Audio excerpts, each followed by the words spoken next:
Yes, alors ce coup-ci, on va parler des pompes, un mouvement qui peut paraître très simple et très basique a priori, mais il y a quand même deux trois petites choses à retenir qui sont importantes et que je te partage dans cette fiche technique.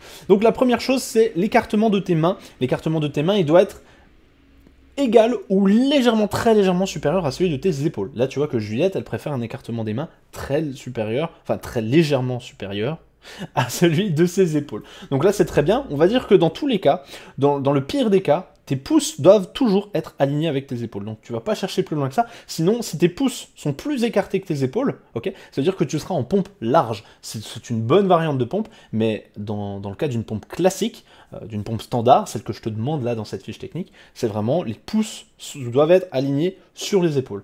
Une fois que ça c'est fait, il faut bien que tu gardes un alignement tête, bassin, épaule. Donc là, tu vois que la tête, bassin, pied, pardon, pied, bassin, épaule, voilà, pied, bassin, épaule. Donc là, tu vois que les pieds de Juliette et son bassin et ses épaules sont alignés. Ça forme une droite et ça forme pas un... C'est pas cassé, en fait. Tu vois, là si on prend le point d'insertion de ses hanches, si on prend ses chevilles et si on prend ses épaules, tout est droit et tout fonctionne, tout est très bien. Et ensuite, la troisième chose qu'il faut retenir, c'est que tes coudes en fait doivent plonger vers l'arrière. Il faut surtout pas que tu me fasses ta pompe en allant chercher comme ça les coudes sur les côtés. Je me regarde dans le retour caméra là. Il faut surtout pas que tu ailles me chercher des pompes en écartant les coudes parce que là, laisse tomber, tu ne travailleras pas du tout les bons muscles. Tu vas travailler des petits muscles là devant tes épaules et du coup, tu vas te créer des tensions, peut-être même des douleurs et en fait, tu vas avoir l'impression d'avoir travaillé que tes épaules. C'est pas du tout ça qu'il faut faire. Il faut vraiment, au lieu de partir sur les côtés, il faut vraiment faire plonger les coudes comme ça vers l'arrière. Et c'est comme ça que tu vas réussir à solliciter tous les bons muscles du buste et les triceps également. Ok ?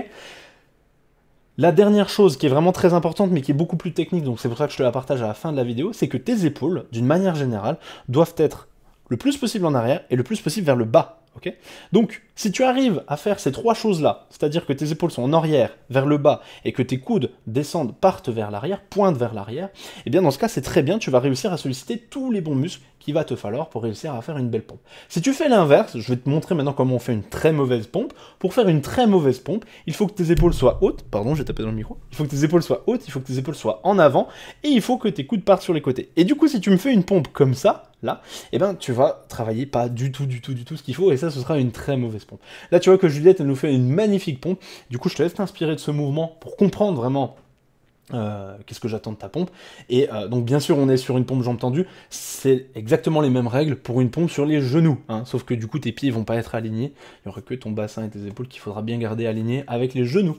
Par contre, il ne faudra pas casser avec les genoux. Donc voilà, si tu respectes tous ces critères-là, et tu vois que quand même, mine de rien, il y avait beaucoup de choses à dire sur une pompe, c'est un mouvement qui est assez technique, eh bien tu sauras parfaitement faire une belle pompe.